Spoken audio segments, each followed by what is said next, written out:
اور آپ کو سب سے زیادہ اس بات پہ فوکس کرنا ہے صوبائی حکومت کو خاص طور پر، کیونکہ اب 18ویں ترمیم کے بعد یہ دونوں معاملات جو ہیں وہ صوبائی حکومت کے انڈر آ چکے ہیں.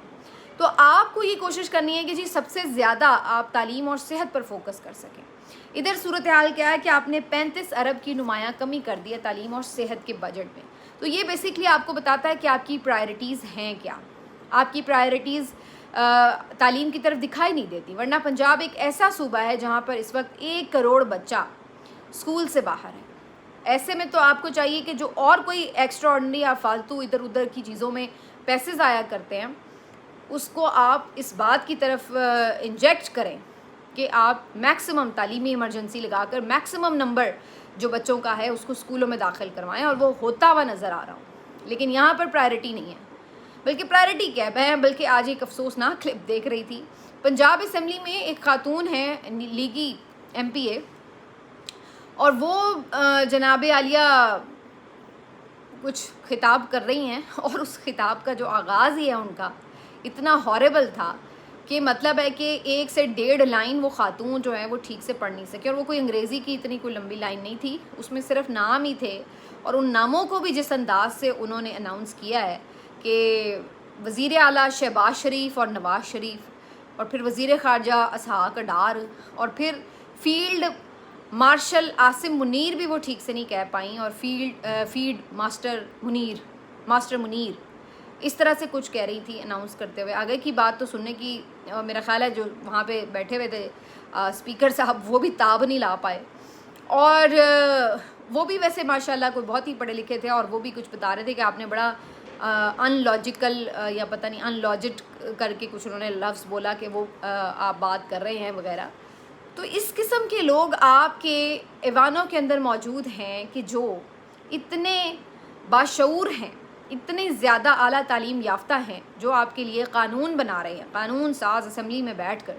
کہ جو 1 سے 1.5 لائن ٹھیک سے دیکھ کر بھی نہیں پڑھ پا رہے. اور یہ تو ماشاءاللہ نون لیگ کا خاصہ رہا ہے کہ انہوں نے خاص طور پر یہ جو ریزرو سیٹس ہیں ان کے اوپر بجائے اس کے کہ آپ قابل لوگوں کو، قابل خواتین اور مرد حضرات کو لے کر آئیں اسمبلی میں، کہ جو ادروائز چلیں الیکٹ نہیں ہو سکتے لیکن ویسے وہ بہت کنٹریبیوٹ کر سکتے ہیں، اس لیے کیونکہ وہ اپنے اپنے فیلڈ کے بہت ایکسپرٹس لوگ ہیں. تو آپ ان کو موقع دیتے ہیں کہ چلیں جی وہ آ کے اسمبلی میں اپنا کردار ادا کر سکیں. لیکن یہاں پر یہ جو ریزرو سیٹس ہیں ان کو صرف اور صرف نوازنے کا ایک ذریعہ بنا لیا گیا ہے، جس میں خاص طور پر نون لیگی جو ہیں وہ کیا کرتے ہیں کہ یا تو جو آپ کے ملازمین ہیں، جو آپ کے دوست احباب ہیں، رشتہ دار خواتین ہیں، ان کو جو ہے وہ اسمبلی میں پہنچا دو. تو دوسروں کو oblige کرنے کے لیے اس طرح کی خواتین کو جو کہ مطلب پڑھی لکھی بھی نہیں ہیں، جو ڈھنگ سے بات چیت نہیں کر سکتی، جن کو امور کا اتنا ادراک ہی نہیں ہے، وہ بھی آپ لا کے یہاں پہ بٹھا دو. چلیں آپ پڑھے لکھے نہ بھی ہوں، کم از کم آپ کو ایشوز کا پتہ ہو. تو آپ کہتے ہیں کہ چلو یار ان کو ایشوز کا پتہ ہے، اگر انہوں نے کوئی فارمل ایجوکیشن نہیں بھی حاصل کی ہوئی. لیکن یہاں تو ایک عجیب و غریب صورتحال ہے کہ جن کو سرے سے جو عقل سے پیدل لوگ ہیں وہ خواتین لا کے جو ہیں وہ اسمبلی میں بٹھا دیتے ہیں، اور ایک تماشا جو ہے وہ لگ رہا ہوتا ہے کہ یہ کیا جا رہا ہے. سارے ہنس رہے ہیں اس بات کے اوپر کہ جی کیا بول رہے ہیں اور کیا نہیں. تو انہوں نے بیٹھ کے قانون سازیاں کرنی ہیں. تو یہ اسی طرح کے نتیجے تب نکلتے ہیں جب آپ اس طرح کے اقدامات کرتے ہیں کہ جناب آپ کے لیے جب تعلیم پرائرٹی نہیں ہوتی. کیونکہ وزیر اعلیٰ صاحبہ تو خود فرما چکی ہیں کہ بھائی جو شعور ہے اس سے پیٹ نہیں بھرتا. ان کا جو ایک آپ کہہ لیں ویژن ہے وہ بس اس حد تک ہے، ٹھیک ہے نا. تو ان کو لگتا نہیں کہ شعور آنا ضروری ہے، تعلیم ہونا ضروری ہے، ویژن ہونا ضروری ہے. یہ ان کے مسائل نہیں ہیں بھائی، ٹھیک ہے نا. تو وہ پہلے ہی بتا چکی ہیں ان کی پرائرٹی کیا ہے. تو اسی لیے آپ کو نظر آ رہا ہے کہ صحت اور تعلیم دونوں شعبوں کا جو برا حال ہوا پڑا ہے، بیڑا غرق ہوا پڑا ہے، وہ آپ کو بڑی تیزی سے دکھائی دے رہا ہے. تو بہرحال یہ جو صورتحال ہے یہ پنجاب اسمبلی کی ہے جو آپ سے ہم نے شیئر کی ہے. اچھا جی، دوسری طرف ایک جو آج ایک امپورٹنٹ آپ سے شیئر کرنی ہے رپورٹ، وہ الجزیرہ کی رپورٹ ہے.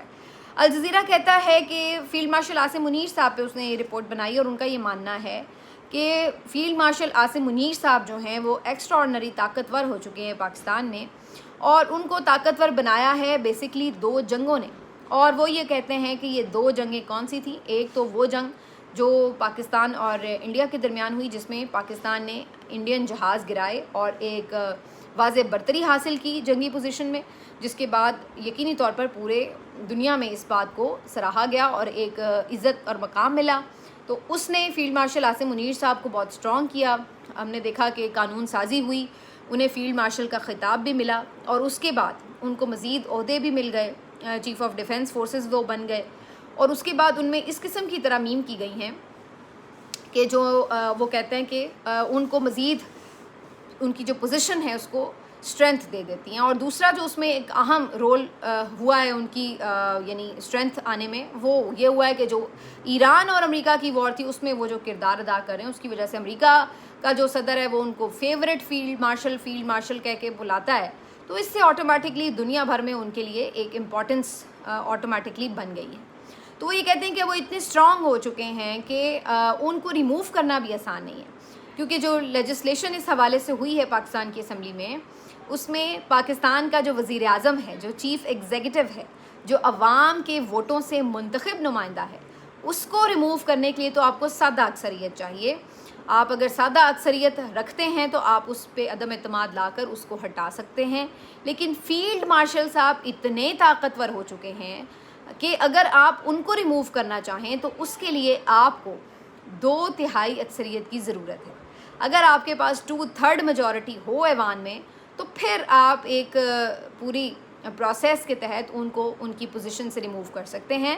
ورنہ آپ ان کو ریموو نہیں کر سکتے۔ یاد رہے کہ جو فیلڈ مارشل صاحب ہیں وہ ایک سرکاری عہدہ رکھتے ہیں، لیکن ان کو ہٹانا اس قدر مشکل ہے، لیکن وزیر اعظم جو کہ عوام کے لاکھوں ووٹ لے کر آیا ہوگا اور نمائندہ ہوگا، وہ ایک سادہ اکثریت سے جو ہے ریموو کیا جا سکتا ہے۔ تو واضح طور پر الجزیرہ کہتا ہے کہ ان دو جنگوں نے فیلڈ مارشل عاصم منیر صاحب کو ایک بہت زیادہ طاقتور شخصیت بنا دیا ہے، لیکن ساتھ ہی ساتھ الجزیرہ یہ بھی کہتا ہے کہ جو پاکستان میں اس وقت کے حالات ہیں، جس میں خاص طور پر بلوچستان میں جو ایک شورش ہے، اس کی وجہ سے پھر ایک جو پولیٹیکل سینیریو ہے، عمران خان جیل میں ہیں، ان کی پارٹی جو ہے، ان کے لیڈرز جیل میں ہیں، اور جو ایک اندرونی سیاسی کشمکش ہے وہ علیحدہ سے چل رہی ہے، اور اس کے ساتھ ساتھ جو تیسری امپورٹنٹ بات ہے وہ پاکستان کے اکنامک کرائسس بھی ہیں جو کہ جلدی ختم نہیں ہوتے نظر آ رہے۔ تو ان تمام تر صورتحال کی وجہ سے چیلنجز بھی اپنی جگہ بڑے بڑے موجود ہیں، لیکن وہ پھر بھی سمجھتا ہے کہ قانونی طور پر فیلڈ مارشل صاحب نے اپنے آپ کو بہت مضبوط پوزیشن میں کر لیا ہے، اور باہر بھی دنیا یعنی اپنے ملک سے باہر دنیا میں بھی ان کو ایک طاقتور شخصیت کے طور پر دیکھا جا رہا ہے۔ تو الجزیرہ نے تو اس کے اوپر خیر اپنی ایک اوپینین دی ہے، لیکن پاکستان میں جب یہ قوانین نہیں بھی بنے تھے آنیسٹلی کہ کب کس کو کتنے میجورٹی سے ریموو کیا جا سکتا ہے یا نہیں، یا ایون یہ جنگیں نہ بھی ہوئی ہوں، اس کے علاوہ بھی پاکستان میں ہمیشہ ہی جو طاقت کا مرکز رہا ہے وہ عام طور پر اسٹیبلشمنٹ ہی کو سمجھا جاتا ہے، عسکری اسٹیبلشمنٹ ہی سب سے زیادہ طاقتور سمجھی جاتی ہے، جو کہ کسی بھی طریقے سے حکمرانوں کو ہٹانے کا ایک اپنا تجربہ رکھتی ہے، اور وہ ہر پارٹی کے حکمران اور وزرائے اعظم جو ہیں بھگت بھی چکے ہیں۔ تو چاہے یہ ترامیم ہوئی ہوں یا نہ ہوئی ہوں، چاہے جو بھی عالمی حالات ہوں، پاکستان میں ادروائز بھی ویسے اسی قسم کی سچویشن رہی ہے، اور آرمی چیف کو ہٹانا کبھی بھی کسی وزیر اعظم کے لیے آسان نہیں رہا، بڑی مشکل سے ہی آرمی چیف جو ہیں وہ رخصت ہو کر جاتے رہے پاکستان میں، اور یہ کوئی ایسا روٹین میٹر نہیں رہا کہ جو اب بڑا کوئی چینج ہو گیا۔ تو پاکستان کی جو ہسٹری ہے وہ تو اس حوالے سے اسی طرح کی ہے۔ بہرحال الجزیرہ کی یہ رپورٹ جو ہے وہ حقائق کے کافی قریب تر دکھائی دیتی ہے۔ ایک خبر نیتن یاہو سے متعلق لے لیجیے، یہ خبر سن کے یقینی طور پر آپ بہت خوش بھی ہوں گے ممکن ہے، اور یہ انتظار کریں گے کہ اس کا آگے کا رزلٹ بھی آئے۔ خبر یہ ہے کہ نیتن یاہو اسرائیلی وزیر اعظم جو ہیں ان کے متعلق یہ خبر آئی ہے، فاکس نیوز نے یہ خبر رپورٹ کی ہے کہ ان کو کینسر ہو گیا ہے، ان کو کینسر ڈائگنوز ہوا ہے، پروسٹیٹ کینسر ان کو ڈائگنوز ہوا ہے، اور انہوں نے یہ فی الحال ابتدائی طور پر خبر چھپائی بھی، کیونکہ جنگ وغیرہ جاری تھی تو وہ نہیں سمجھتے تھے کہ اپنے عوام کا جو مورال ہے وہ نیچے جائے، تو جناب انہوں نے یہ خبر چھپائی تھی، لیکن بہرحال یہ خبر اب منظر عام پر آ چکی ہے، انہوں نے اس کی تصدیق کی ہے بقول فاکس نیوز، اور وہ کہتے ہیں کہ جی وہ اپنا ٹریٹمنٹ بھی جاری رکھے ہوئے ہیں۔ لیکن میرے خیال سے جس طرح سے دنیا بھر میں مسلمان ان سے نفرت کرتے ہیں ان کے جنگی جرائم کی وجہ سے، تو ہر کوئی دعا گو ہوگا کہ یقیناً وہ اس سارے مرض کے ساتھ جس میں وہ مبتلا ہو گئے ہیں وہ اپنے آخری انجام تک پہنچیں. اور میرا خیال ہے کہ